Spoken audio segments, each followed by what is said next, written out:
它还是蛮立体和丰富的。它除了有爱情片以外，它的事业片也是我觉得非常完整的，实务接地气这样的一个企业者。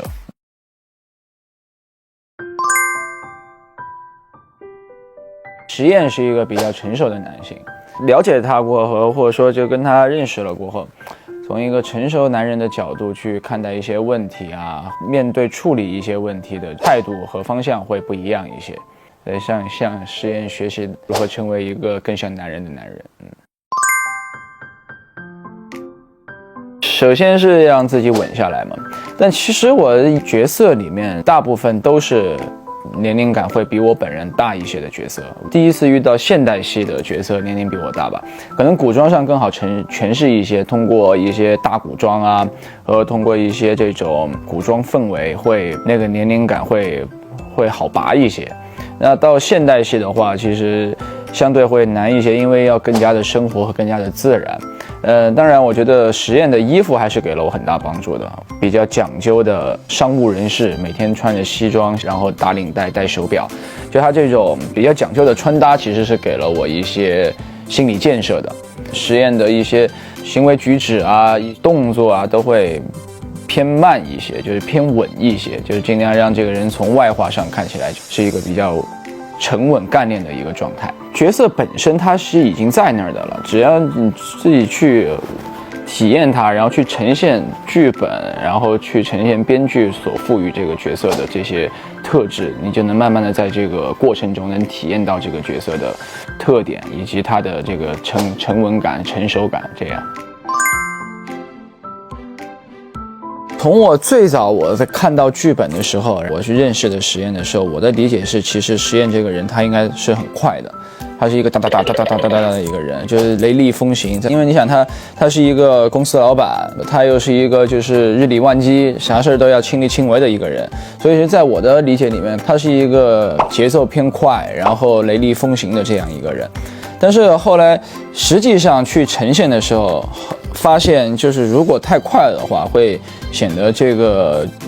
角色它不够的沉稳，不够的成熟，年龄感就会往下走。我后来就做了一个划分，其实有时候在工作的时候还是一个比较偏雷厉风行一些，偏快一些的，就是我跟职场的伙伴们对话去做事儿的时候都是一个快节奏的。但是当他遇到事儿，遇到就一些需要思考的时候，和他在女生面前的时候，他反而就是会慢下来、稳下来，以及他自己思考的时候，能把他的这个心思啊、心路历程啊，去表达得更明确一些。在实验的这个所谓的快慢节奏里面，其实是有做一些这样的划分和处理的。对，我觉得实验这个角色的，就是他还是蛮立体和丰富的。他除了有爱情片以外，他的事业片也是我觉得非常完整的。包括他在自己的公司里面，因为有2个是和他父亲一辈的2个叔叔嘛，会议室的拍摄过程中感受会比较深，就是每天和2个叔叔斗智斗勇，然后也要去说服叔叔们，就是去说服老一辈的思想观念，然后要去稳固自己的合作伙伴。其实他是一个承接了这个新老力量的一个人，因为在戏里面实验他们一直研发的是国产芯片，是一个爱国、社会责任感、实务接地气这样的一个企业者，有自己的目标，有自己的梦想，并且去付出努力去实现它。当然我觉得剧组会给你搭建一个这个世界，演员的妆发服以及现场的环境道具这些，我觉得所有的东西都是让演员去更加相信这些事情。实验的衣服其实色彩不会太丰富，会比较就是偏暗色系一点，色系上其实也是一个表达人物性格的一个呈现方式。还有一个比较沉稳，然后每天是在职场工作，然后会有很多商务谈判呀，会有很多这种会议啊，就像这样的一个人，穿搭上其实不会太潮流，不会太街头，不会太像我的穿搭一样。实验的那种穿搭其实都是很符合角色和他自己这个人的，因为我觉得实验不能带那种太偏潮流感的，或者说镜片太大的那种，我觉得反而是要带一些比较复古一点的、斯文一点的，会更加的符合角色一些。因为眼镜对这个角色来说还是非常重要的。一共也就那么几种吧，就是边上拖、中间拖、右边拖、手背拖。其实我在演的时候有一种担心，就是怕后期的成片很多很频繁的推眼镜这个动作。然后后来其实有时候在克制自己少推一点眼镜，因为有时候确实它是一个能够帮助到表演，能够把角色的一些内心的一些潜台词啊，内心的那种微妙的小情绪啊，通过一个这样的动作去呈现出来，就怕这个呈现的太多了过后，成为一个就是太频繁的事情，反而会审美疲劳。所以后来有时候在克制，把它用在一些比较重点的点上。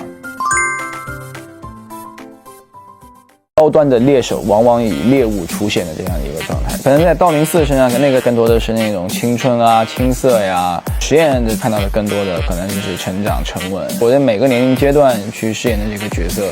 都肯定是更贴合当下的。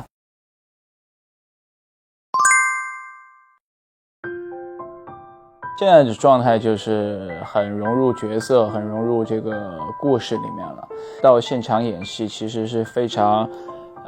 顺畅和非常轻松的一个氛围了，感觉状态会比较好。然后对于角色的台词啊、情绪表达呀，以及和对手的配合什么的，我觉得现在都挺上道的。我觉得有个大前提就是实验他是一个很 nice 的人，他无论对谁他都是非常有礼貌、彬彬有礼的。那对秦时月的话，他相对就会非常严格一些，是他自己的外甥女嘛，他也不希望他的外甥女成为一个就是说游手好闲的人，会比较严厉，会比较凶一些。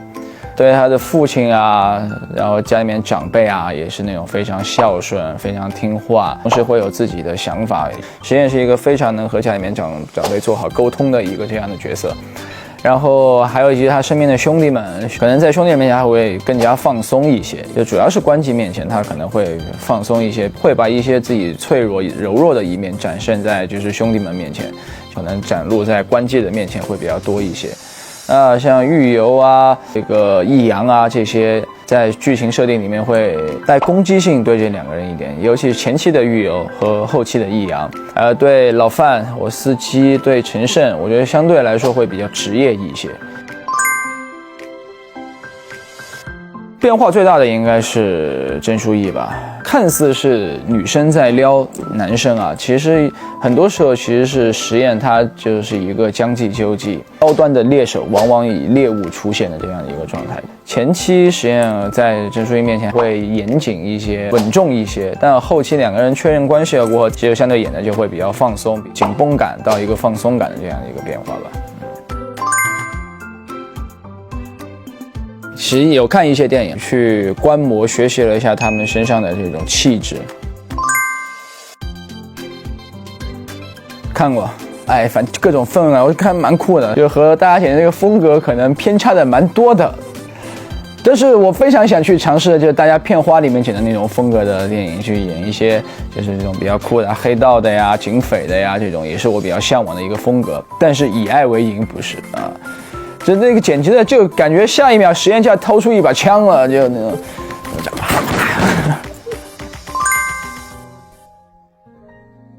这道明寺没有那种比较什么现实的烦恼啊、物质的烦恼啊，这种可能更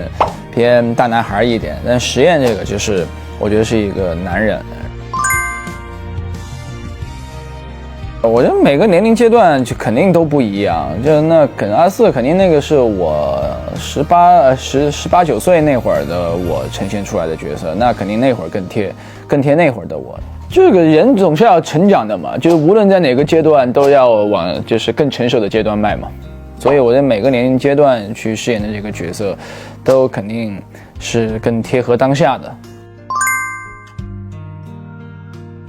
我有看，而且是有点，就是因为那都是我演的角色嘛，所以其实说白了，两张照片都是我本人。我自己的这个也长大了不少，比如说这些年的工作啊，这些年的经历赋予我的一个成长，然后在那个照片里面是一个非常直观的体现和感受。其实我自己看完了过后也挺有感慨的吧。可能在道明寺身上那个照片里面看到更多的是那种青春啊、青涩呀，就比较有活力的这样的感觉。实验的照片上看到的更多的可能就是成长、沉稳，然后会有这种年龄感的变化在里面啊。其实自己看完自己还蛮有感慨的。